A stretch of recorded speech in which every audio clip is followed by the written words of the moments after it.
The blood trail would have been easy to miss if not for the vultures circling overhead, their ominous shadows dancing across the sun-baked earth.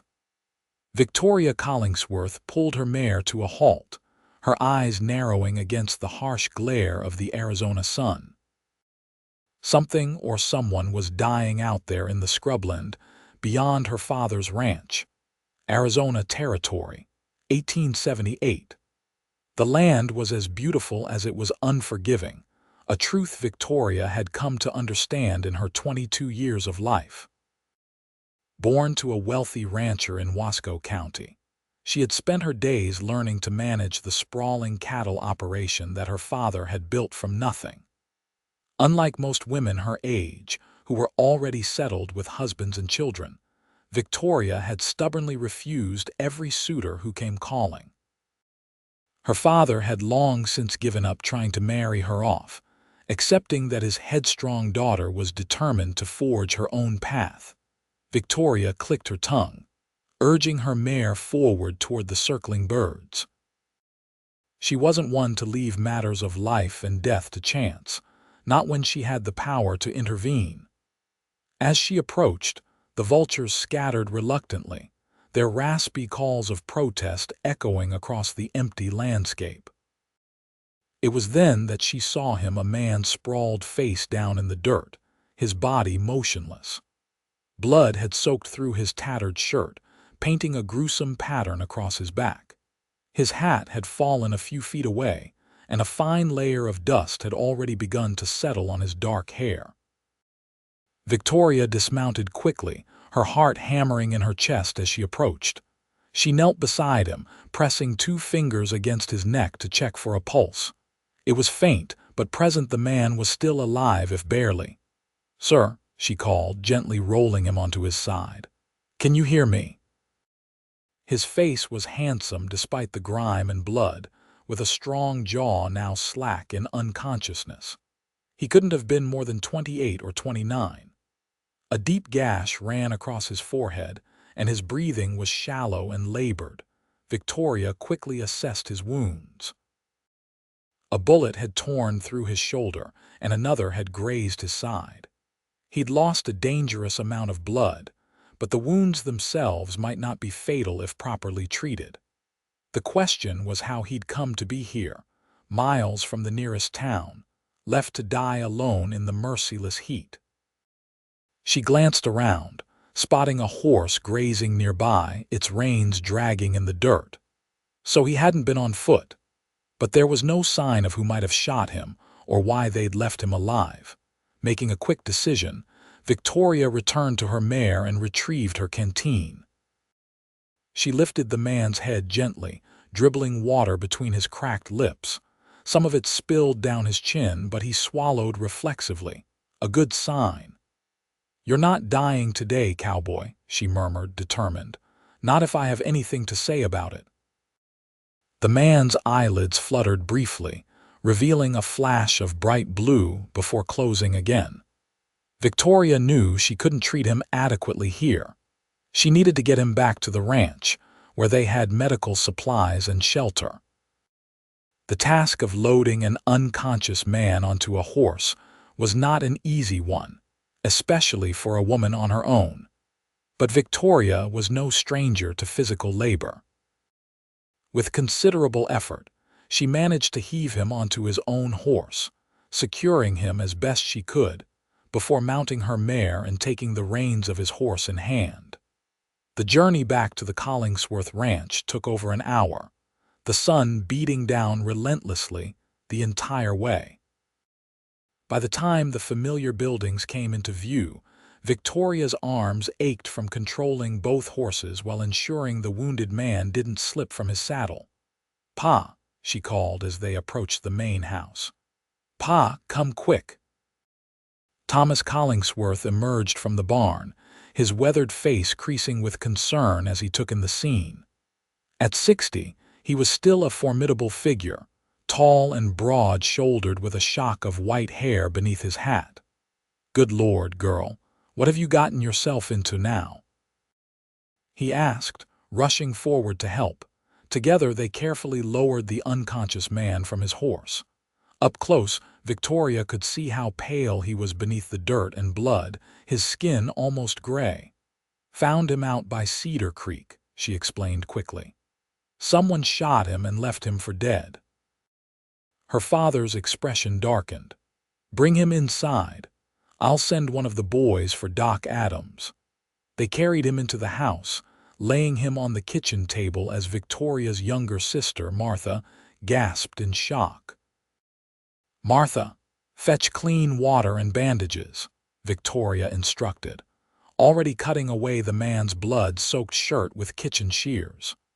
The wounds looked even worse in the clear light of the kitchen, angry and inflamed, with dirt ground into them. As she cleaned away the blood and grime, Victoria wondered who he was. He wore no badge, but the gun belt still strapped to his waist suggested he knew how to use a weapon. His clothes, though now ruined, were of decent quality. Not a drifter, then. "What's that?" her father asked, pointing to something glinting in the man's vest pocket. Victoria carefully extracted a small, battered tin star. Not an official badge, but something handmade. "Might be a bounty hunter," her father mused, "or someone playing at being the law." Victoria nodded absently, her focus on cleaning the wounds before infection could set in. Whoever he is, someone wanted him dead.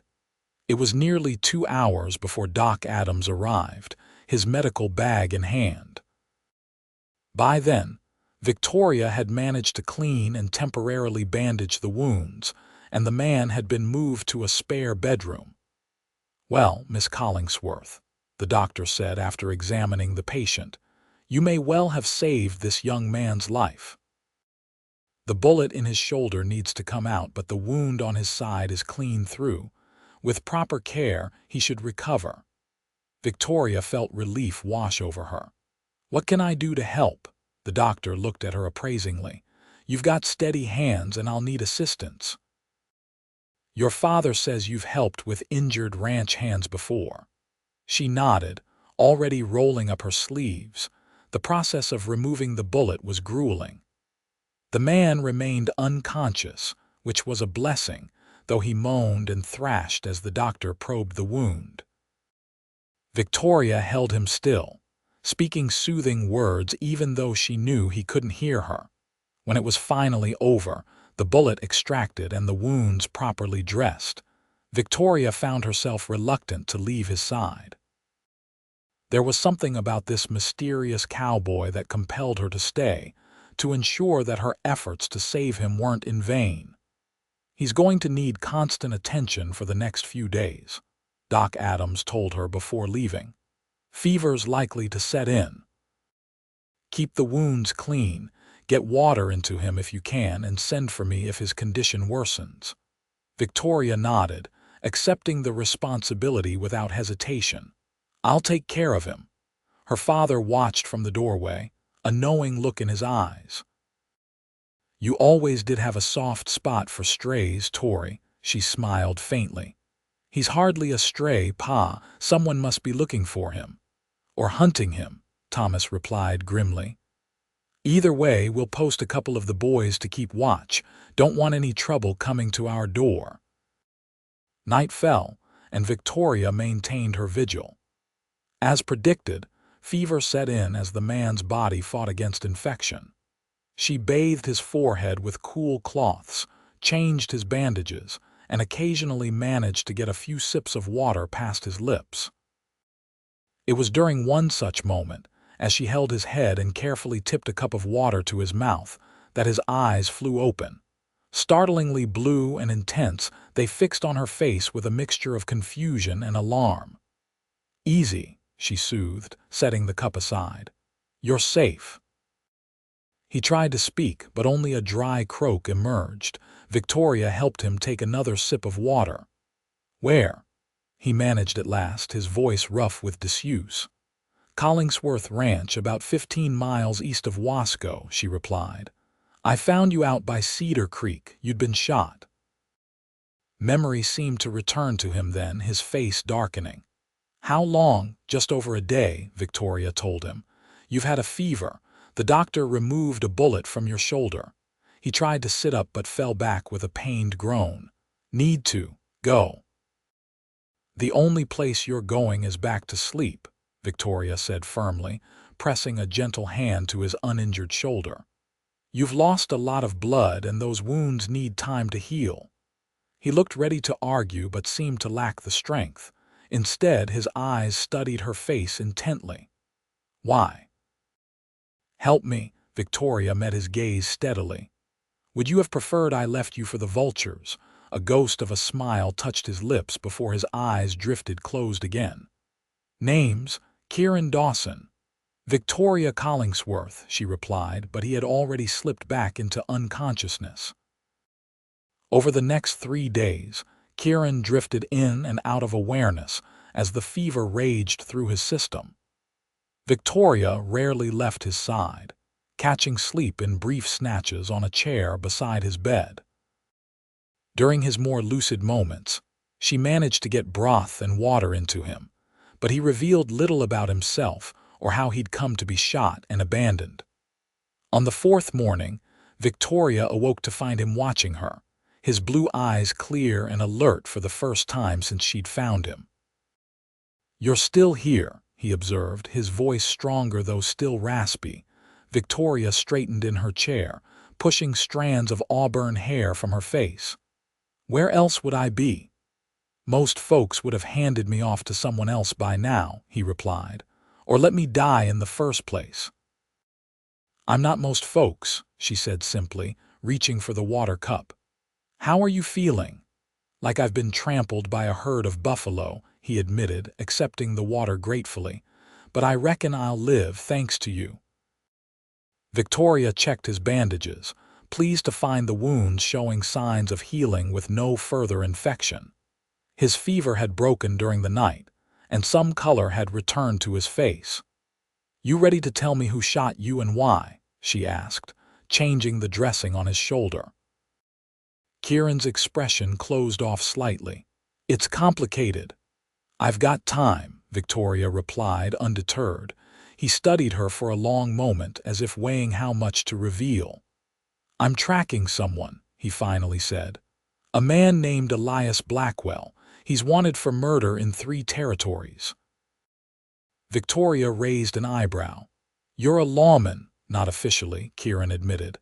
"I was a deputy in Colorado until last year. Now I hunt bounties."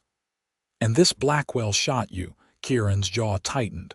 "One of his men. I got too close and they decided to make an example of me. Left me to die slow instead of finishing the job."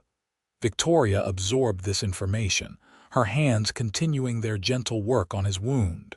"So they're still out there?" "Yes," Kieran confirmed, his voice hardening. "And they need to be stopped before they hurt anyone else."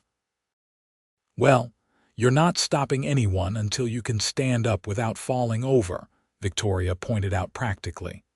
"So I suggest you focus on healing first." A reluctant smile tugged at Kieran's lips. "You always this bossy, Miss Collingsworth." "Only when I'm right, Mr. Dawson," she replied with a hint of a smile. "And please call me Victoria." "Victoria," he repeated, as if testing the name. "Then I'm Kieran to you." Over the next week, Kieran's strength gradually returned. He began taking short walks around the room, then down the hallway, and finally out onto the porch, always with Victoria nearby in case his legs gave out. They talked during these exercises, Kieran slowly opening up about his life before becoming a bounty hunter, and Victoria sharing stories of growing up on the ranch. She learned he had been orphaned young and raised by his uncle, a sheriff in a small Colorado town. He'd followed in his uncle's footsteps, becoming a deputy at 18 and serving for 8 years, until a confrontation with a gang of cattle rustlers had left his uncle dead. The territorial court had failed to convict the men responsible, and Kieran had resigned his badge, turning to bounty hunting as a means of delivering the justice the courts sometimes couldn't or wouldn't. "Your father doesn't approve of what I do," Kieran observed one evening as they sat on the porch, watching the sunset paint the sky in brilliant oranges and purples. Victoria glanced at him, surprised by his perception. "What makes you say that?" "The way he looks at me," Kieran replied. "Like I'm something dangerous that found its way into his house." She couldn't deny it. Thomas Collingsworth was a man who believed in the law and proper procedure. The idea of someone operating outside those boundaries made him uneasy, even if the cause was just. "Pa believes in order," she explained. "He came out here when the territory was still wild, helped establish the town, served as mayor for a time. He's invested in doing things the right way." Kieran nodded slowly. "And what about you, Victoria? What do you believe in?" The question caught her off guard, and she found herself considering it carefully. "I believe in justice," she finally said, "but I also believe in mercy. Sometimes they're at odds with each other." "And where do I fall in that balance?" he asked quietly. Victoria turned to look at him directly, noting how the setting sun gilded his features and brought out flecks of gold in his blue eyes. "I'm still deciding," she admitted with a small smile. 2 more weeks passed, and Kieran's recovery continued steadily. He began helping around the ranch, insistent on earning his keep despite Victoria's protests that it wasn't necessary. The ranch hands were wary of him at first, but his willingness to work and his easy manner gradually won them over. Victoria found herself increasingly drawn to him. He was unlike any man she'd met before, thoughtful yet decisive, gentle yet unmistakably dangerous when needed. They spent evenings talking on the porch, Kieran teaching her to play poker with matchsticks, Victoria sharing her dreams of expanding the ranch and implementing new breeding techniques she'd read about in agricultural journals.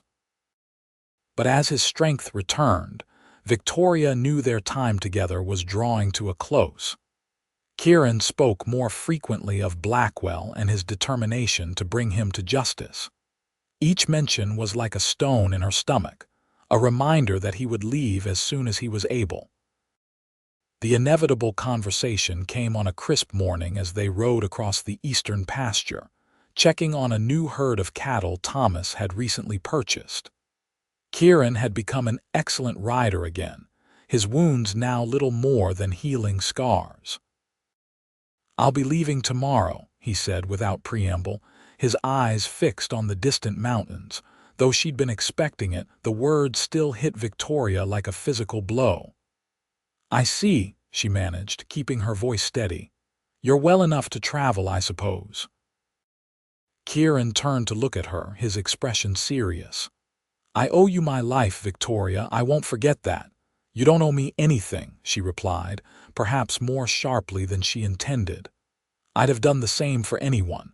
He studied her for a long moment. "Would you have sat by anyone's bedside for 3 days straight? Talked with them for hours about everything and nothing? Looked at them the way you sometimes look at me when you think I don't notice?" Victoria felt heat rise to her cheeks, both at his words and the intensity of his gaze. "That's not fair," she said softly. "No," he agreed. "It's not fair at all. It's not fair that I found you this way, that I've come to care for you when I'm in no position to offer you anything. But I can't stay, Victoria, not with Blackwell still out there." "Why does it have to be you?" she asked, the question that had been burning inside her for weeks finally breaking free. "Why not let the marshals handle it?" Kieran's expression darkened. "Because they've tried and failed. Because Blackwell has connections, money to bribe officials and witnesses. Because he killed my uncle and 6 other good people that I know of, and he'll kill more if someone doesn't stop him." "And if he kills you instead?" Victoria challenged, her voice tight with emotion. "Then at least I died trying to do what's right," Kieran answered simply. They rode in silence back to the ranch, a new tension stretching between them. Victoria fought against the urge to beg him to stay, knowing it would be selfish and futile. Kieran was a man driven by a clear purpose, and nothing she could say would change that. That evening, as the household prepared for dinner, Victoria's father called her into his study. To her surprise, Kieran was already there, standing by the window with an expression she couldn't read. "Sit down, Tori," Thomas said, gesturing to a chair. "Mr. Dawson has something he wants to discuss with us." Curious and apprehensive, Victoria took a seat, glancing between her father and Kieran. "I've asked your father for permission to return here after I've completed my business with Blackwell," Kieran began, his voice formal but underlaid with an emotion that made Victoria's heart beat faster. "To court you properly if you're amenable." Victoria stared at him, momentarily speechless. "I've given my conditional approval," Thomas added, his expression stern but not unkind. "Conditional on Mr. Dawson returning with his bounty-hunting days behind him. I won't have my daughter tied to a man who might not come home each night." Kieran nodded. "I understand, sir. And I've agreed to your terms." Victoria found her voice at last. "Don't I get any say in this?" Both men turned to her, looking somewhat chagrined. "Of course you do," Kieran said quickly. "I wouldn't presume. What if you don't come back at all?" Victoria interrupted, rising to her feet. "What if this is just a convenient way to say goodbye without having to make any real promises?" Kieran's expression softened.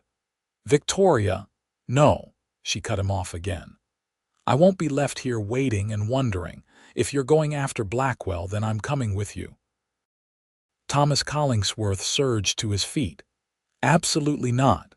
Have you lost your mind, girl?" "I haven't," Victoria replied calmly, though her heart was racing. "I'm 22 years old, Pa. I can make my own decisions." "This isn't about your age," her father sputtered. "It's about walking deliberately into danger." "I won't be in danger," Victoria argued. "I'll stay in town, away from any confrontation. But at least I'll be there, not sitting here for weeks or months not knowing if Kieran is alive or dead." Kieran, who had been watching this exchange with growing alarm, finally spoke up. "Victoria, your father's right. It's too dangerous." She turned to him, her green eyes flashing with determination. "Then I guess you're not going either. Because if you leave tomorrow, I'll be following right behind you." The impasse lasted through dinner, a tense affair during which Martha glanced nervously between her father, her sister, and their guest.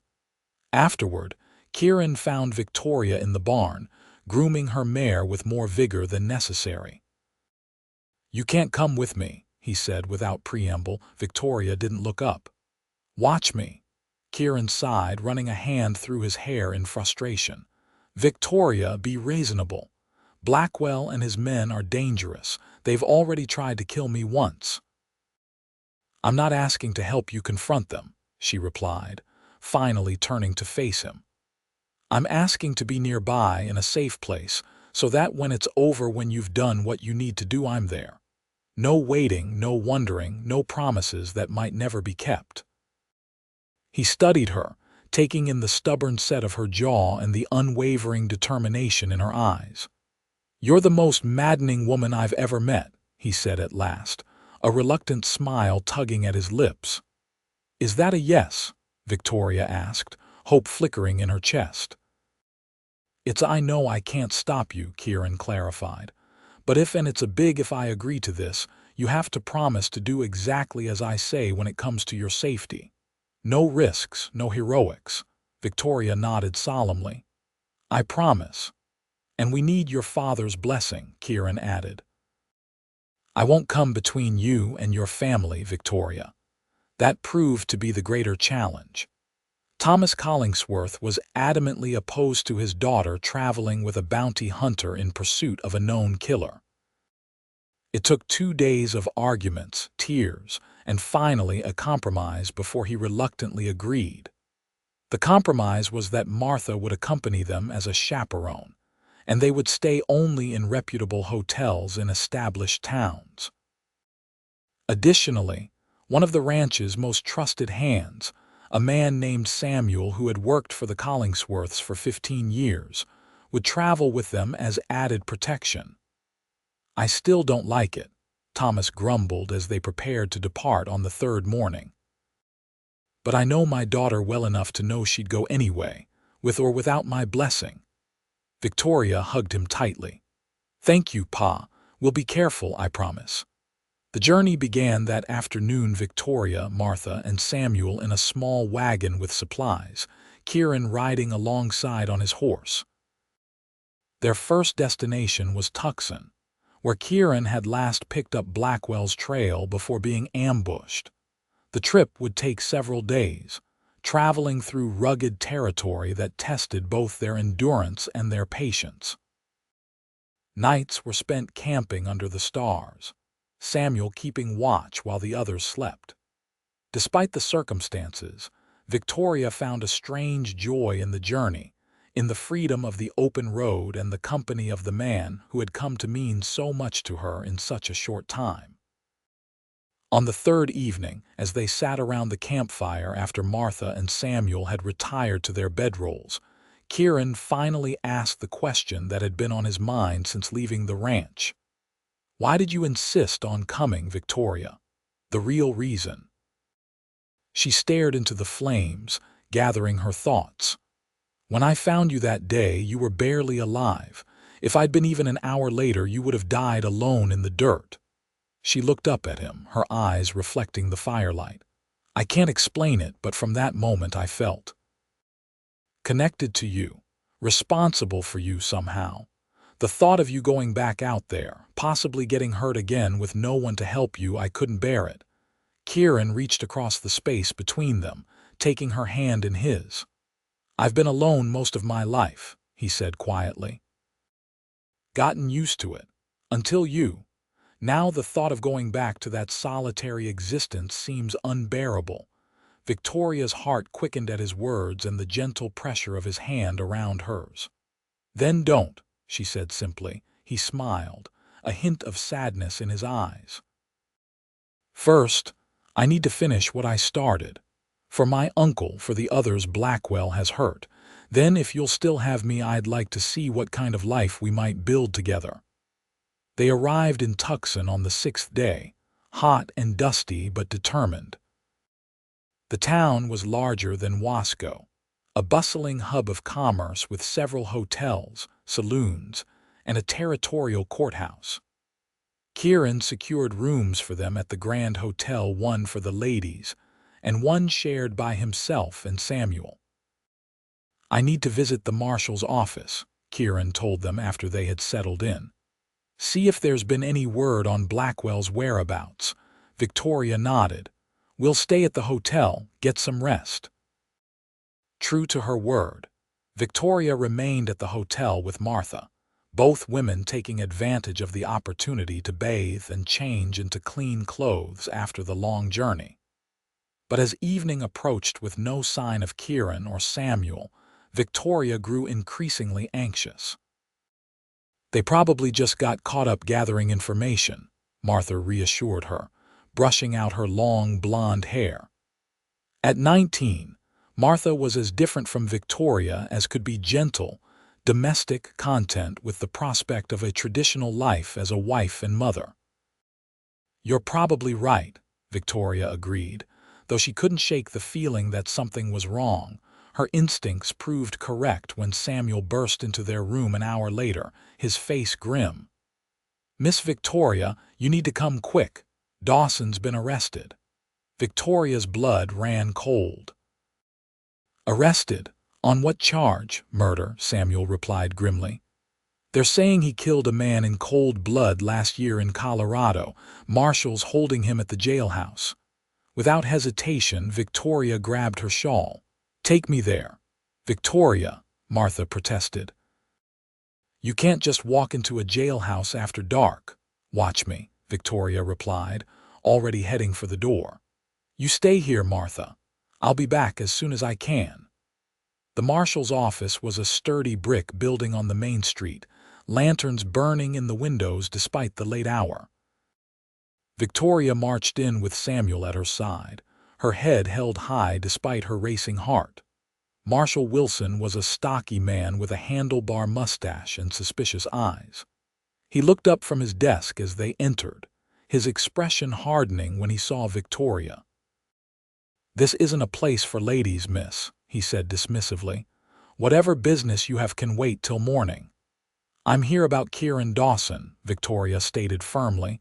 "I understand you've arrested him." The marshal leaned back in his chair. "That's right. He's wanted in Colorado for the murder of one James Harker last September. Got the warrant right here." He tapped a paper on his desk. Victoria's mind raced. September of last year, that would have been shortly after Kieran's uncle was killed. "There must be some mistake," she insisted. "Mr. Dawson is a bounty hunter tracking a dangerous criminal named Elias Blackwell." "So he claims," the marshal replied, clearly unconvinced. "But this warrant says different, and until I get word otherwise from Colorado, he stays in my jail. May I see him?" Victoria asked, trying to keep her voice steady. The marshal looked ready to refuse, but something in her expression gave him pause. 5 minutes, he conceded reluctantly. "But your man here stays with me." He nodded toward Samuel. Victoria followed him to the cells at the back of the building. Kieran was in the last one, sitting on a narrow cot with his head in his hands. He looked up as they approached, surprise and then concern crossing his face when he saw Victoria. "What are you doing here?" he asked, standing and moving to the bars. 5 minutes, the marshal reminded them before retreating to give them a semblance of privacy. Once he was out of earshot, Victoria gripped the bars, her voice low and urgent. "Samuel said they're charging you with murder. What happened?" Kieran's jaw tightened. "It's Blackwell. He must have found out I survived and arranged this to stop me from coming after him. The man they're claiming I killed, Harker, he was one of Blackwell's associates who testified against my uncle's killers." "Did you kill him?" Victoria asked directly. "No," Kieran answered without hesitation. "I wanted to question him, tracked him to a saloon in Denver, but someone got to him before I did. Found him with his throat cut in an alley. I was seen talking to him earlier that night, which made me a suspect, but there was no evidence against me and the case went cold." Victoria believed him implicitly. "Then we'll prove your innocence. I'll wire my father, he has connections in the territorial government, and we'll find a lawyer." "Victoria," Kieran interrupted gently. "They're transferring me to Colorado tomorrow.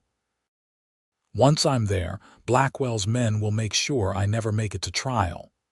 The implication was clear, and Victoria felt fear clutch at her heart. "Then we need to get you out of here tonight." Kieran shook his head. "I won't ask you to break the law for me. This is exactly why I didn't want you involved." "I'm already involved," Victoria replied fiercely. "And I'm not letting them take you to Colorado based on false charges." Before Kieran could argue further, the marshal returned. "Time's up, miss." Victoria squeezed Kieran's hand through the bars, trying to convey everything she couldn't say aloud. "Trust me," she whispered before turning to follow the marshal out. Back at the hotel, Victoria paced the room as she explained the situation to Martha and Samuel. "We need to create a distraction," she concluded.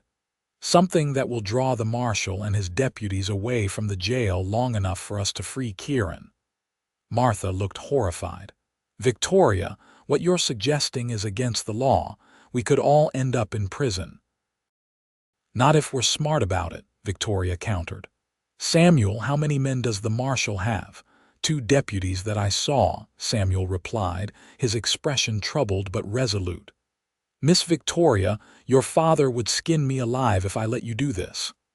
"My father isn't here," Victoria pointed out. "And an innocent man's life is at stake. Now, are you going to help me or not?" In the end, both Samuel and Martha reluctantly agreed to assist, though Martha insisted on remaining at the hotel as a lookout. The plan they devised was simple but risky. Samuel would start a fire in a trash bin behind the saloon across from the jail, creating enough commotion to draw attention without causing real damage. While the marshal and deputies were occupied, Victoria would use the spare key she had noticed hanging on a hook near the marshal's desk.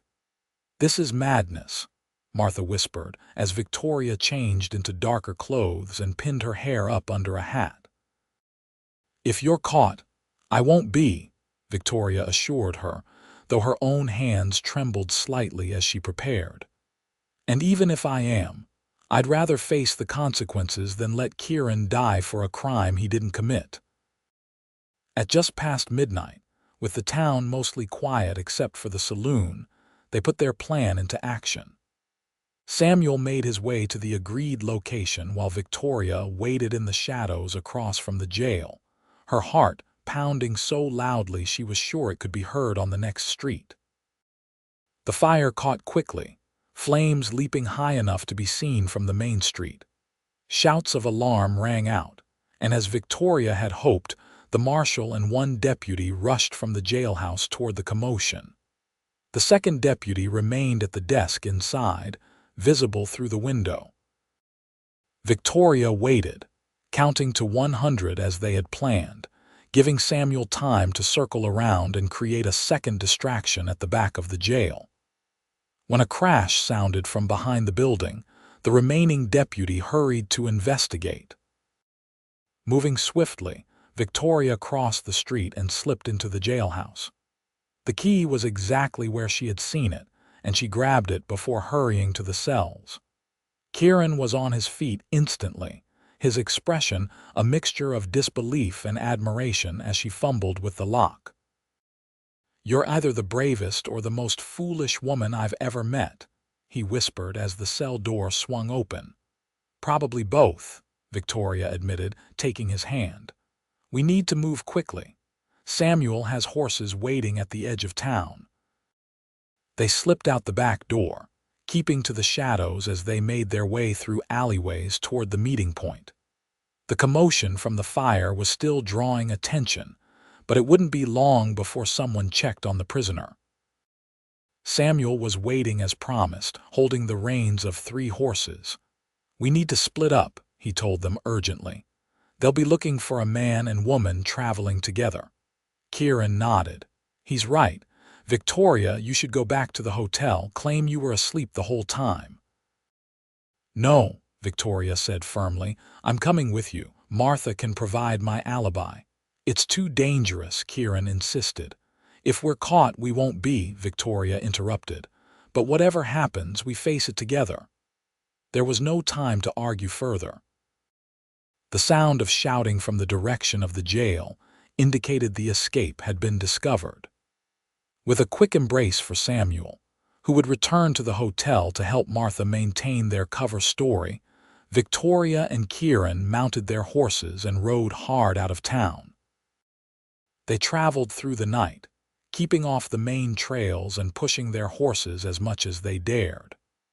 By dawn, they had covered nearly 20 miles, heading northeast into the mountains where the terrain would make pursuit more difficult. As the sun rose, they found a sheltered spot near a small stream to rest the horses and plan their next move. Exhaustion caught up with Victoria then, the adrenaline of the night's events giving way to bone-deep weariness. "You should rest," Kieran told her, helping her down from her horse. "I'll keep watch." Victoria was too tired to argue, settling against the trunk of a pine tree and closing her eyes. She didn't mean to sleep, but the gentle sound of the stream and the warmth of the rising sun lulled her under. When she awoke, the sun was high in the sky, and Kieran was crouched beside a small, smokeless fire, cooking something that smelled surprisingly good. He looked up as she stirred, offering a tired smile. "Feel better?" he asked. Victoria nodded, stretching out stiff muscles. "How long was I asleep?" "About 4 hours," Kieran replied. "No sign of pursuit yet, but we can't stay here much longer." Reality came rushing back, along with the full weight of what they had done. Victoria had broken a man out of jail, made herself a fugitive, left her sister and Samuel to face possible questioning. It was so far from the life she had known that it seemed almost unreal. "Where will we go?" she asked, accepting the tin plate of beans and rabbit that Kieran offered. His expression turned serious. "We need to clear my name, which means finding evidence against Blackwell. I have a contact in Prescott who might be able to help a former lawman who's been building a case against Blackwell for years." Victoria considered this. "Prescott is at least 3 days' ride from here." "More like 5, keeping off the main roads," Kieran confirmed. "It won't be an easy journey." "Nothing worth doing ever is," Victoria replied with more confidence than she felt. They set out again after eating, keeping to rough terrain where their tracks would be harder to follow. As they rode, Kieran told Victoria more about Blackwell, how he had started as a small-time cattle rustler, before moving into more lucrative criminal enterprises, building a network of corrupt officials and hired guns that spanned several territories. "My uncle was getting close to exposing his operation," Kieran explained. "That's why they killed him, made it look like a shootout with rustlers gone wrong." Victoria understood now why this was so personal for him, why he couldn't simply walk away. "We'll stop him," she promised. "Together." They made camp that night in a rocky outcropping that offered some protection from the elements and a good view of the surrounding area. After tending to the horses, Kieran joined Victoria by the small fire they had risked. "I never thanked you properly," he said quietly, "for saving my life." "Twice now." Victoria looked up at him, firelight dancing across his features. "You don't need to thank me." "Yes, I do," Kieran insisted, moving to sit beside her. "What you've done finding me, caring for me, risking everything to help me, it's more than anyone has ever done for me." The intensity in his eyes made Victoria's breath catch. "I did it because I couldn't bear to lose you," she admitted softly. "Because somewhere between finding you half dead in the dirt and watching you heal, I fell in love with you, Kieran Dawson." For a moment, he looked stunned, as if he couldn't quite believe what he was hearing. Then, slowly, he reached out to cup her face in his hands. "I've been falling in love with you since the moment I opened my eyes and saw you sitting beside my bed," he murmured. "Even when I was delirious with fever, something in me recognized that you were the beginning of everything I never knew I needed." He leaned in then, and Victoria met him halfway, their lips coming together in a kiss that held all the passion, fear, and hope that had been building between them. His arms encircled her, drawing her closer, and Victoria felt as though she had finally found where she belonged. When they broke apart, both breathless, Kieran rested his forehead against hers. "When this is over," he promised, "when Blackwell is brought to justice and my name is cleared, I'm going to marry you, Victoria Collingsworth. If you'll have me." Victoria smiled, joy bubbling up despite the uncertainty of their situation. "I'll hold you to that, Kieran Dawson." The journey to Prescott was arduous, their path taking them through rough country to avoid towns and patrols that might be looking for them.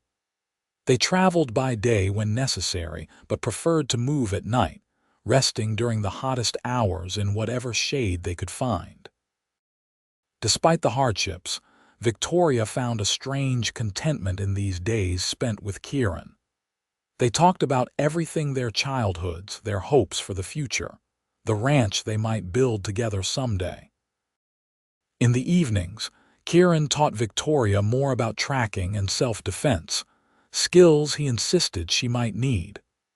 "You're a natural with that," he commented on the 4th day, watching as Victoria practiced with the small revolver he had given her. Her shot had split a pine cone he'd placed on a rock 30 feet away. She lowered the gun, pleased with her accuracy. "Pa taught all of us to shoot, said it was necessary out here, even for the girls."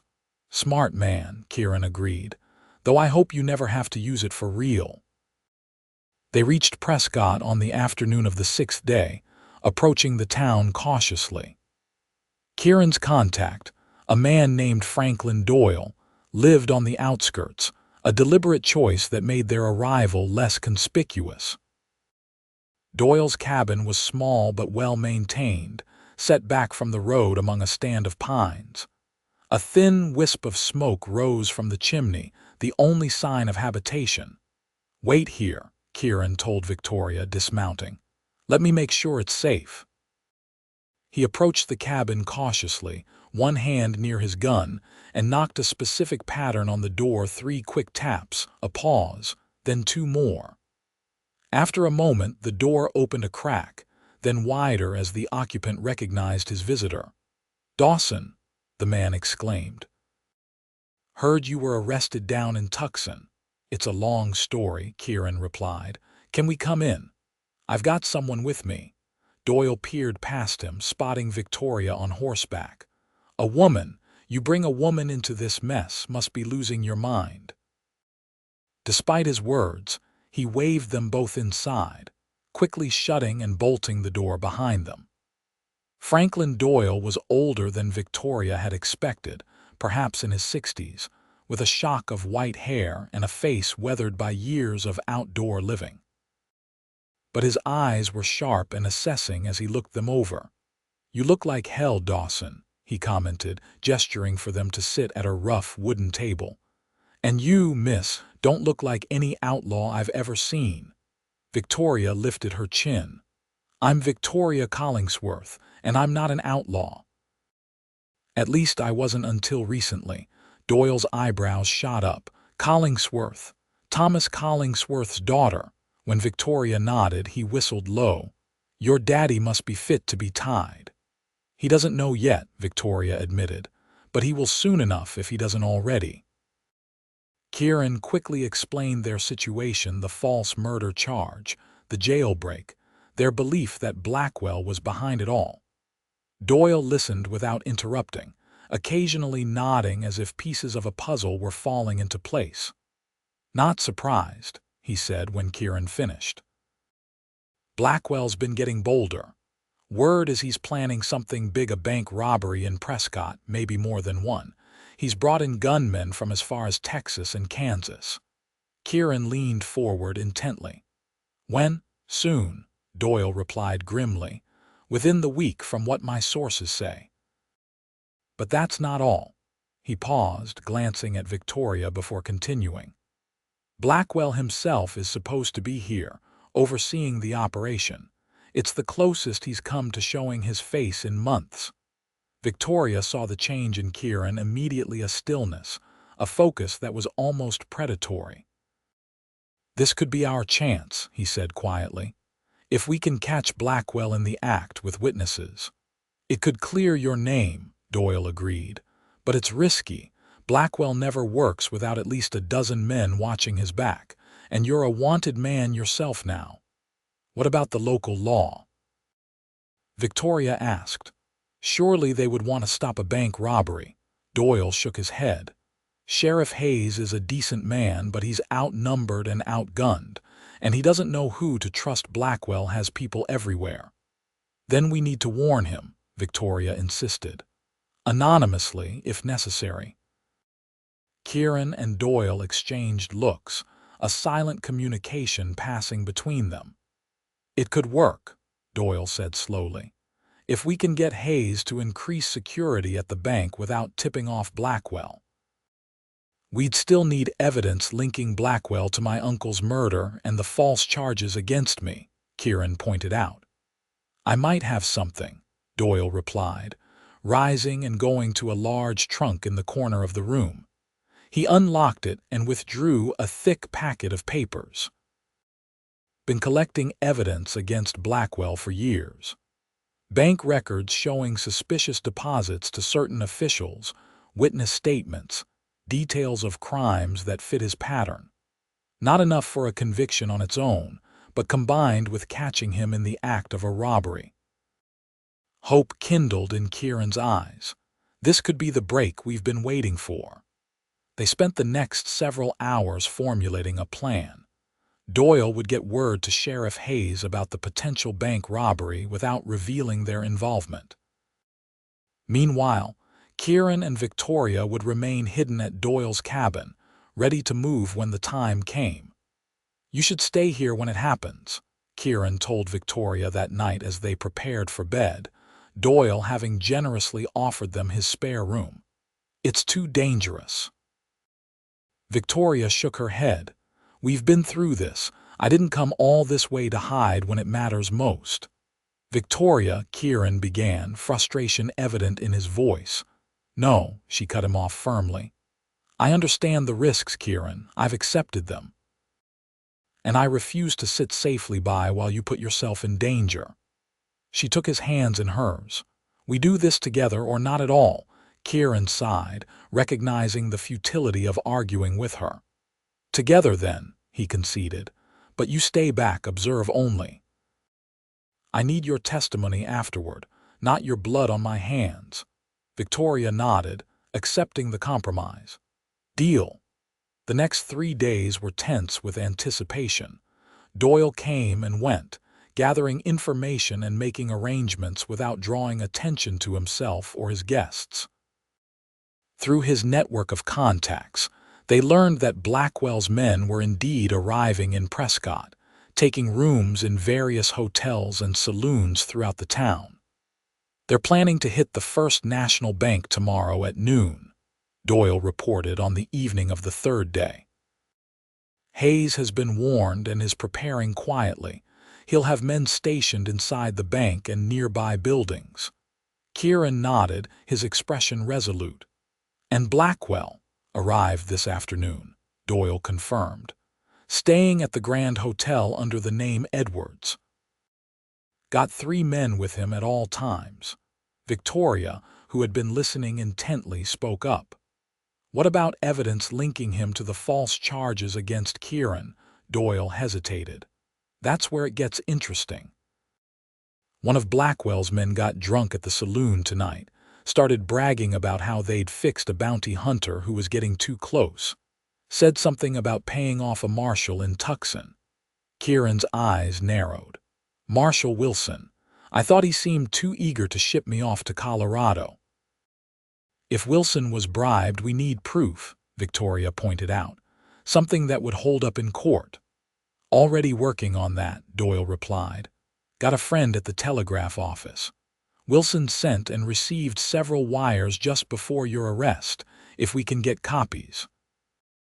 The plan continued to evolve, becoming more detailed and, Victoria had to admit, more dangerous. By the time they went to bed that night, the reality of what they were attempting had settled heavily upon her. Tomorrow, they would confront the man who had tried to kill Kieran, who had murdered his uncle, who had corrupted law enforcement across 3 territories. The risk was enormous, but the alternative, letting Blackwell continue his reign of terror while Kieran remained a fugitive, was unthinkable. Victoria slept fitfully, waking several times from dreams of gunfire and blood. Each time, Kieran was there, his arm around her, his presence reassuring even in sleep. Morning came too quickly, dawn breaking clear and bright over Prescott. They dressed in silence, the weight of the day ahead hanging over them. Kieran checked and rechecked his weapons, a Colt revolver and a Winchester rifle that Doyle had provided. "Are you sure about this?" Kieran asked one final time as they prepared to leave the cabin. "There's still time for you to stay here." Victoria, dressed in the practical riding clothes she had worn since leaving Tucson, met his gaze steadily. "I'm sure." They rode into town separately, Doyle first, then Victoria, with Kieran coming last and taking a different route. The plan was to meet at a pre-arranged spot overlooking the bank, where they would have a clear view without being immediately visible. Prescott was busy, people going about their business with no awareness of the drama about to unfold. Victoria made her way through the streets carefully, her heart pounding with every passing minute. She reached the meeting point, an alley behind a feed store that offered a direct line of sight to the bank's front entrance, just as the town clock struck 11. Doyle was already there, positioned near a stack of crates that provided additional concealment. "Right on time," he murmured as Victoria joined him. "Kieran should be here soon." But as the minutes ticked by with no sign of Kieran, Victoria's anxiety grew. "Something's wrong," she said finally, when nearly 20 minutes had passed. "He should have been here by now." Doyle's weathered face showed his own concern. Could be he just got delayed, had to take a longer route to avoid being seen. Victoria shook her head. "No, he would have found a way to let us know." A terrible thought struck her. Unless Blackwell's men recognized him.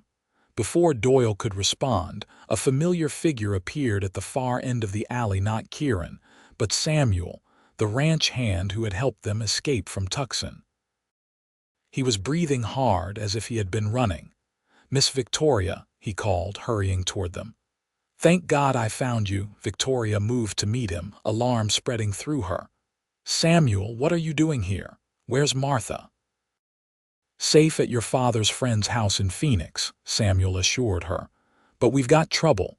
Your father's in town and he's looking for you, and that's not the worst of it. Kieran's been taken." Victoria felt as though the ground had dropped out from under her. "Taken? By whom?" "Blackwell's men," Samuel replied grimly. "I saw it happen. They grabbed him near the livery stable, 3 of them, knocked him out and dragged him into a wagon, headed toward the old mining office on the north side of town." Doyle cursed under his breath. "This changes everything.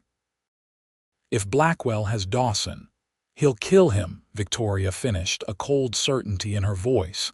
"We need to get him out of there." "Wait," Doyle cautioned. "We need to think this through. The bank robbery is still set to happen in less than an hour. If we go after Kieran now, we lose our chance to catch Blackwell in the act." Victoria stared at him incredulously. "And if we don't, Kieran dies. There is no choice to make." Samuel stepped forward. "The sheriff's men are already in position for the robbery. Maybe we can still save Kieran and let them handle Blackwell." Victoria nodded, her mind racing. "Samuel, find my father. Tell him everything. He may be angry, but he'll help once he understands the situation. Mr. Doyle, can you get word to Sheriff Hayes about Kieran's abduction?" Doyle hesitated only briefly before nodding. "I'll try, but what are you going to do?" Victoria's hand moved to the small revolver concealed beneath her jacket. "I'm going to the mining office." Both men started to protest, but Victoria cut them off. "We don't have time to argue. Every minute we waste is another minute Kieran is in danger. I won't sit by and do nothing." Samuel looked at her with a mixture of admiration and concern. "At least let me come with you, Miss Victoria." "No," she replied firmly. "I need you to find my father. He trusts you, and he'll believe you when you explain what's happening." She turned to Doyle. "How many men do you think Blackwell left at the mining office?" "2, maybe 3, Doyle answered after a moment's thought. "The rest would be needed for the robbery." Victoria nodded, taking a deep breath to steady herself. "Then I have a chance." Neither man looked convinced, but time was against them. With reluctant nods, they agreed to their tasks, Samuel heading off to find Thomas Collingsworth while Doyle made his way toward the sheriff's office. Victoria waited until they were gone before setting out for the mining office. It was a small, dilapidated building on the outskirts of town, once the administrative center for a silver mine that had played out years ago. As she approached cautiously, staying within the shadows of nearby buildings, she could see a wagon parked outside, the same one Samuel had described. 2 men stood on the porch, rifles in hand, clearly on guard. Victoria's heart sank at the sight of them. Getting past them wouldn't be easy, and even if she managed it, there could be more men inside. She needed a distraction, something to draw the guards away from their posts long enough for her to slip inside. As she considered her options, a movement at the edge of her vision caught her attention: a small group of horses, tethered behind the building, unattended. An idea formed, desperate but potentially effective. If she could spook the horses, create enough noise and confusion.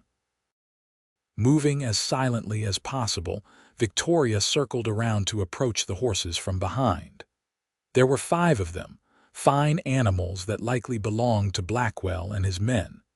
She reached into her pocket, withdrawing a handful of small pebbles she had picked up along the way.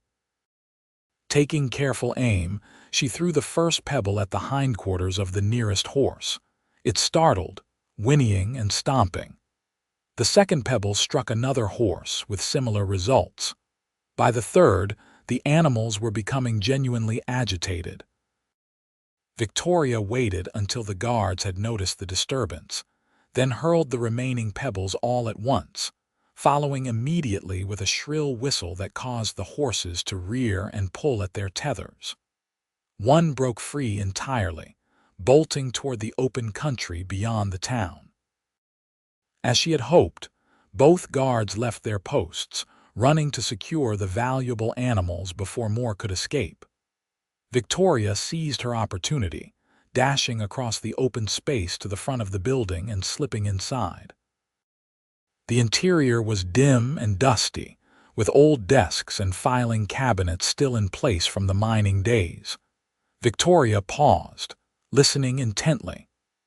A sound from below, a muffled thump followed by a voice, drew her attention to a door that presumably led to a basement or cellar. Heart pounding, she approached the door, easing it open as quietly as possible. A narrow staircase descended into darkness, but a faint light glowed from below. Victoria could hear voices now, one raised in anger. "Time is running out, Dawson. Tell me what the law knows about today's business, and I might let you die quick." The responding voice, though strained, was unmistakably Kieran's. "I don't know what you're talking about, Blackwell, but when my men catch up to you, you'll wish you'd killed me when you had the chance." A harsh laugh followed. "Your men? You mean that old drunk Doyle and the woman? They're probably halfway to Mexico by now if they've got any sense." Victoria had heard enough. Drawing her revolver, she began to descend the stairs, each step carefully placed to avoid creaking. As she reached the bottom, she could see into a small cellar space, illuminated by a single lantern. Kieran was tied to a chair in the center of the room, blood trickling from a cut on his temple. Standing before him was a tall, lean man with a neatly trimmed beard, Elias Blackwell himself. A third man, burly and rough-looking, stood to the side, a knife in his hand. Victoria's blood ran cold at the sight of Kieran bound and bleeding, but she forced herself to remain calm. Surprise was her only advantage, and she couldn't afford to waste it. She waited, watching as Blackwell paced in front of Kieran, continuing his interrogation. When the outlaw moved to stand directly in front of Kieran, his back to the stairs, Victoria saw her chance.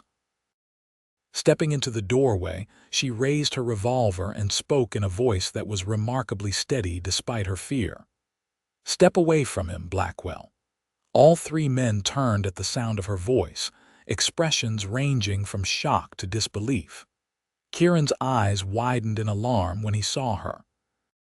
"Victoria, run!" he shouted, struggling against his bonds. Blackwell recovered quickly, a slow smile spreading across his face.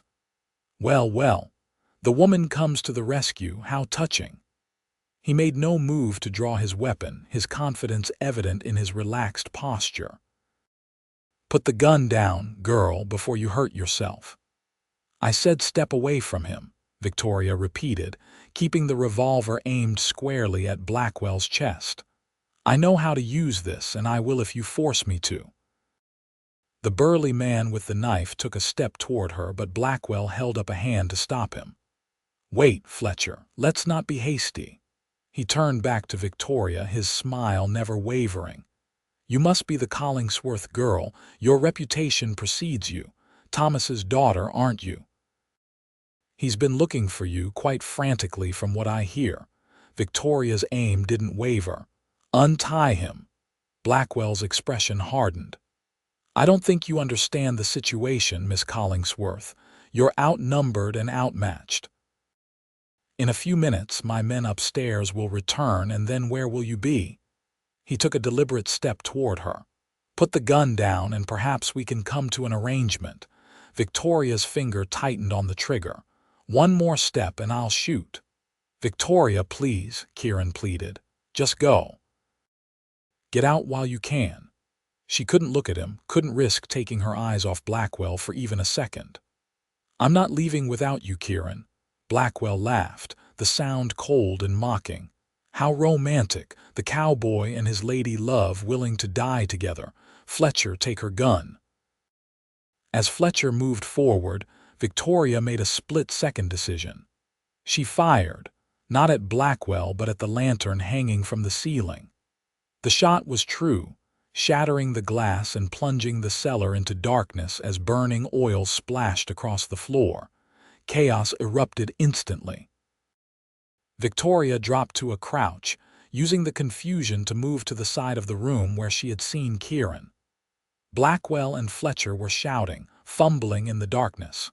"Kieran," she whispered urgently, feeling her way forward. "Here," came his response, barely audible above the commotion. Victoria found him by touch, her hands quickly locating the ropes that bound his wrists. The knife she carried in her boot made quick work of them, and then she was pulling him to his feet.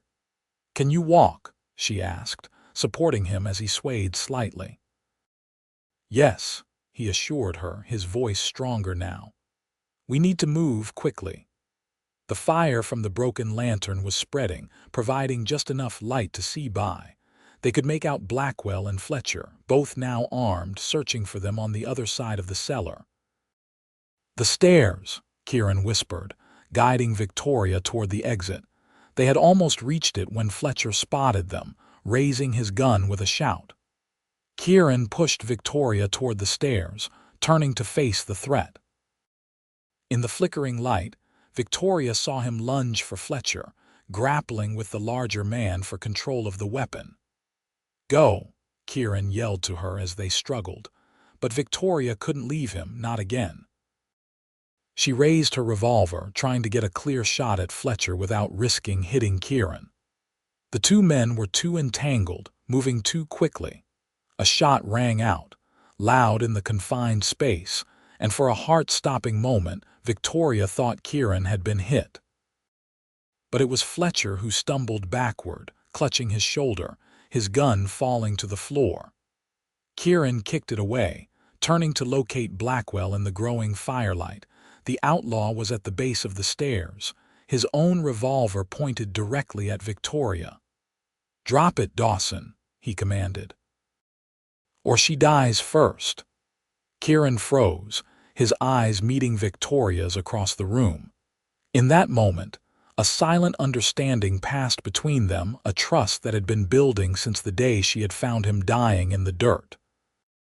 Victoria saw Blackwell's finger tense on the trigger and reacted instinctively, diving to the side as she fired her own weapon. Her shot went wide, but it was enough to spoil Blackwell's aim. His bullet embedded itself in the wooden stair post inches from where she had been standing. Before he could fire again, Kieran was on him, driving him back against the wall with a force born of months of pursuit and the fresh terror of seeing Victoria in danger. The two men crashed into a stack of old mining equipment, sending it tumbling around them. Victoria scrambled to her feet, searching for a way to help. The fire was spreading rapidly now, filling the cellar with smoke that stung her eyes and made it difficult to breathe. Through the haze, she could see Kieran and Blackwell still struggling, both men now weaponless as they fought with desperate intensity. Fletcher was moving again too, reaching for his fallen gun despite his wounded shoulder. Victoria didn't hesitate. She aimed and fired, her bullet striking his hand and causing him to howl in pain as he recoiled. A tremendous crash drew her attention back to Kieran and Blackwell. Part of the ceiling had given way, weakened by the fire, sending burning debris raining down into the cellar. Through the newly created opening, Victoria could see daylight and hear shouts from outside. "Fire! The mining office is on fire! Get water! Hurry!" The situation was deteriorating rapidly. The smoke was thickening, making it harder to see and breathe. Victoria called out to Kieran, coughing as the acrid smoke filled her lungs. "Kieran, we have to get out." For a terrifying moment, there was no response. Then Kieran emerged from the smoke, supporting himself against the wall, blood trickling from a fresh cut on his cheek. "Victoria," he gasped, reaching for her. She rushed to him, helping to steady him as they made for the stairs. "Where's Blackwell?" she asked, glancing back. Kieran shook his head. "Trapped under the debris. We need to go. Now." They stumbled up the stairs together, choking on smoke, emerging into the main room of the mining office just as the front door burst open. Sheriff Hayes stood there, backed by several armed deputies. "Hands up," he ordered, leveling his gun at them. Victoria and Kieran raised their hands slowly, too exhausted to resist. "Sheriff," Kieran managed between coughs. "I'm Kieran Dawson. Blackwell's in the cellar, trapped by the fire, and there's evidence papers in my saddlebag that prove he framed me." Hayes hesitated, clearly uncertain. "Dawson, the bounty hunter wanted for murder in Colorado." "Those charges are false," Victoria interjected. "Manufactured by Blackwell to stop Kieran from pursuing him. We can prove it." Further discussion was cut short by another section of the floor giving way with a thunderous crack. Hayes made a quick decision. "Get them out of here," he ordered two of his deputies. "The rest of you see if we can reach Blackwell." Victoria and Kieran were escorted outside, where they collapsed onto the ground, gratefully breathing in the fresh air. People were rushing about, forming a bucket line from the nearest well to combat the fire that was now consuming the entire building. "Victoria." A familiar voice cut through the commotion, and Victoria looked up to see her father pushing through the crowd, Samuel close behind him. "Victoria, thank God." Thomas Collingsworth fell to his knees beside his daughter, gathering her into a fierce embrace. "When Samuel told me what had happened, I thought I'd lost you," he murmured into her hair. Victoria returned his embrace with equal fervor. "I'm sorry, Pa, I couldn't tell you." "I couldn't risk." "I know," Thomas interrupted, pulling back to look at her. "Samuel explained everything. I was angry at first, but—" He glanced at Kieran, who was watching them warily. "A man willing to risk his life to save my daughter can't be all bad." Relief washed over Victoria. "Then you believe us?" "About Blackwell," Thomas nodded grimly. "Sheriff Hayes was skeptical at first, but when Samuel and I told him what we knew, and then Doyle arrived with his evidence." He shook his head. "It was enough to make him listen, at least." A commotion near the burning building drew their attention. Several deputies were dragging a struggling figure from the flames. Elias Blackwell, singed and soot-covered but very much alive. "Get your hands off me," he was shouting. "Do you know who I am?" Sheriff Hayes approached him, unimpressed. "I know exactly who you are, Blackwell. And you're under arrest for attempted bank robbery, kidnapping, assault, and if Mr. Dawson's evidence holds up, conspiracy to frame an innocent man for murder." Blackwell's eyes found Kieran in the crowd, his expression contorting with fury. "This isn't over, Dawson. You hear me? This isn't over." Kieran rose to his feet, steadier now, and faced his longtime adversary without flinching. "It is for you, Blackwell. Your days of terrorizing innocent people are done." As Blackwell was led away, still protesting his innocence, Victoria felt a weight lift from her shoulders. It wasn't completely over. There would be trials, testimonies, legal proceedings to clear Kieran's name fully, but the immediate danger had passed. Sheriff Hayes approached them, his expression serious but no longer hostile. "Mr. Dawson, Miss Collingsworth, I need statements from both of you about what happened here today and about the charges against Mr. Dawson." "Of course, Sheriff," Kieran agreed. "But first, what about the bank robbery? Blackwell's men already handled," Hayes assured him. "Your warning was timely. We had deputies in place, caught them red-handed, not a shot fired." Victoria exchanged a smile with Kieran, relief and triumph mingling. "And Marshal Wilson in Tucson?" she asked. "He was working with Blackwell." "We'll investigate those allegations thoroughly," Hayes promised. "If there's evidence of corruption, he'll face charges as well." Thomas cleared his throat. "Sheriff, my daughter and Mr. Dawson have been through quite an ordeal. Perhaps their statements could wait until tomorrow, after they've had a chance to rest." Hayes considered this, then nodded. "First thing tomorrow at my office, and Mr. Dawson remains in custody until his name is officially cleared." Victoria started to protest, but Kieran placed a hand on her arm. "It's fair," he told her quietly.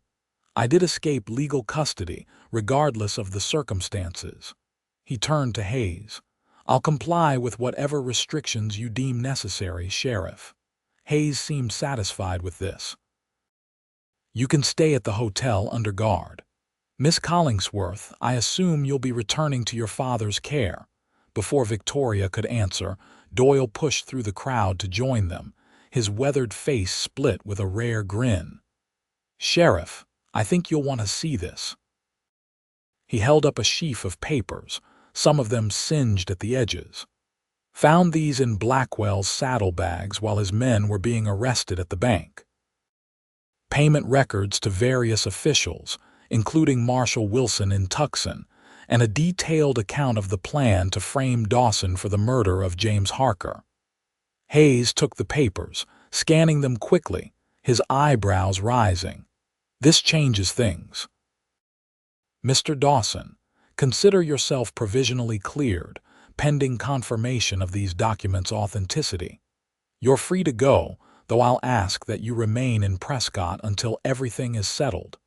Kieran nodded, his expression a mixture of disbelief and profound relief. "Thank you, Sheriff." As Hayes walked away, taking the precious documents with him, Victoria turned to Kieran. "It's over," she whispered, hardly daring to believe it. "It's really over." Kieran pulled her into his arms, holding her tightly despite his injuries. "Thanks to you," he murmured against her hair. "You saved my life, Victoria, in more ways than one." Thomas Collingsworth cleared his throat pointedly, reminding them of his presence. "Much as I appreciate your sentiment, Mr. Dawson, that's still my daughter you're holding." Victoria reluctantly stepped back, though she kept her hand firmly in Kieran's. "Pa," she began, a slight tremor in her voice. "Kieran and I know, Tori," Thomas interrupted gently. "I can see it plain as day." He sighed, looking between them.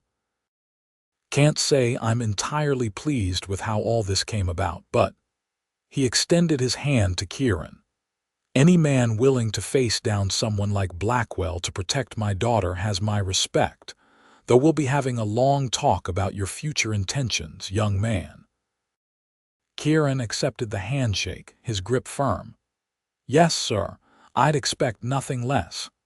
The days that followed were a whirlwind of official statements, legal proceedings, and reunions.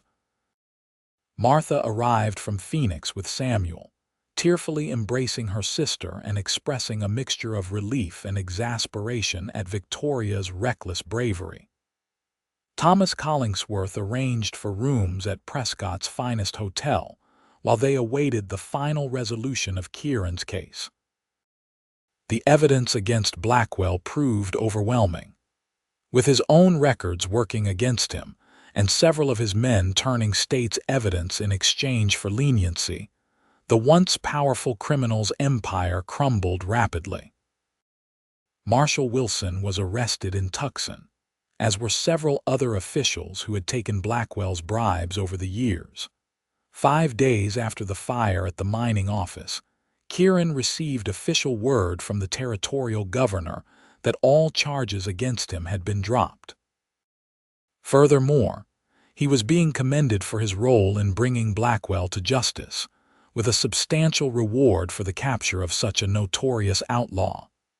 That evening, Kieran asked Victoria to take a walk with him through Prescott's town square, a peaceful area with benches and flowering shrubs.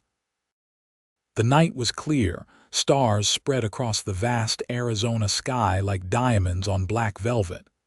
"I received a telegram today," Kieran told her as they strolled, his hand warm around hers. "From the U.S. Marshal's office in Denver. They've offered me a position." Victoria's steps faltered. "In Denver?" Kieran nodded, studying her reaction carefully. "As a deputy marshal, it would mean a steady job, a respectable position." He paused. "But it would also mean leaving Arizona." Victoria felt a complex mixture of emotions: pride in Kieran's achievement, happiness for the recognition of his skills, but also a sharp pang at the thought of him so far away. "That's wonderful news," she managed, forcing a smile. "You deserve it after everything you've done." Kieran stopped walking, turning to face her directly. "I haven't accepted yet," he said quietly. "I wanted to talk to you first." Hope flickered in Victoria's chest. "Oh. I told you once that when this was over, if you'd still have me, I wanted to see what kind of life we might build together," Kieran reminded her, taking both her hands in his. "I meant that, Victoria, more than I've ever meant anything in my life." Victoria's breath caught as Kieran lowered himself to one knee before her, there in the middle of the town square. "Victoria Collingsworth," he said, his voice steady and sure, "you found me when I was as good as dead, and you refused to give up on me. You've shown me a kind of courage, loyalty, and love I never thought existed in this world. I can't imagine my life without you in it." He reached into his pocket, withdrawing a small ring with a modest diamond. "Will you marry me?" Tears sprang to Victoria's eyes, joy overwhelming her. "Yes," she whispered. Then louder, "Yes, Kieran Dawson, I will marry you." He slipped the ring onto her finger, then rose to his feet, gathering her into his arms for a kiss that held all the promise of their future together. When they finally broke apart, both breathless and smiling, Victoria asked the question that still hung between them. "What about Denver?" Kieran's smile widened. "I told them I'd only accept if they assigned me to the Arizona Territory, specifically to the district that includes Wasco County." Victoria's eyes widened. "They agreed." "They did," Kieran confirmed. "It seems the territorial governor put in a good word for me, said they needed more men of integrity in this region." He brushed a strand of hair from her face tenderly. "So, if your father approves, we could build that life we talked about right here, maybe even on a piece of land near your family's ranch." Victoria's heart felt full to bursting. "He'll approve," she assured Kieran, "especially now that you'll be on the right side of the law again." Kieran laughed, the sound carefree in a way she had never heard from him before. "I love you, Victoria Collingsworth." "And I love you, Kieran Dawson," she replied, standing on tiptoe to kiss him again under the star-filled Arizona sky. Thomas Collingsworth did indeed approve of the match, once he was assured of Kieran's intentions and his new position with the U.S. Marshals. The wedding took place 2 months later on the Collingsworth ranch, with family, friends, and even Sheriff Hayes and Franklin Doyle in attendance. Victoria wore a gown of ivory satin that her mother had preserved for her daughter's weddings, with wildflowers in her hair instead of a veil. Kieran, resplendent in a new black suit, watched her approach with a look of such adoration that it brought tears to the eyes of even the most stoic guests. They exchanged vows beneath an arch of flowers and branches, promising to love, honor, and protect each other for all their days. When the minister pronounced them husband and wife, Kieran kissed his bride with a passion that caused Thomas Collingsworth to clear his throat loudly and Martha to giggle behind her bouquet. The celebration lasted well into the night, with music, dancing, and enough food to feed half the county. As the evening wore on, Victoria and Kieran slipped away from the festivities, walking hand in hand to a quiet spot overlooking the ranch. "Happy?" Kieran asked, drawing her close against the cool night air.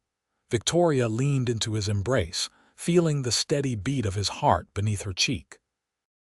"More than I ever thought possible," she replied honestly. "And you?" "I never expected to find this kind of happiness," Kieran admitted, his voice soft with wonder.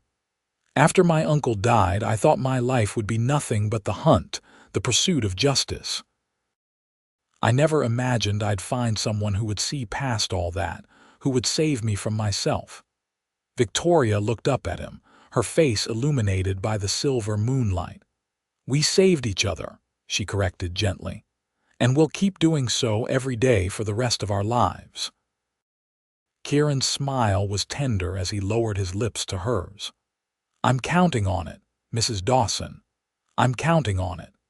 In the years that followed, Kieran served with distinction as a U.S. Deputy Marshal, earning a reputation for fairness and integrity throughout the territory. Victoria, meanwhile, put her knowledge of ranching to work on the land they purchased adjacent to her father's property, implementing the innovative breeding techniques she had once only read about. Their home became known for its hospitality, a place where travelers could always find a warm meal and a safe haven. When their first child was born a year after their wedding, a son they named Thomas, after Victoria's father, the circle of love that had begun in the unlikeliest of circumstances expanded to embrace a new generation. On quiet evenings, with their children gathered around them, 2 more sons and a daughter would follow in the years to come. Kieran and Victoria would sometimes tell the story of how they met of a wounded cowboy left to die, and the woman who found him and refused to give up. It became a family legend, a testament to the power of courage, determination, and a love strong enough to overcome even the most daunting odds. And as they watched their children grow and the territory evolve into statehood, as their hair grayed and lines of laughter etched themselves around their eyes, Kieran and Victoria Dawson remained each other's truest companions, their love a beacon that guided them through all of life's joys and sorrows, just as surely as it had led them to each other on that fateful day beneath the Arizona sun.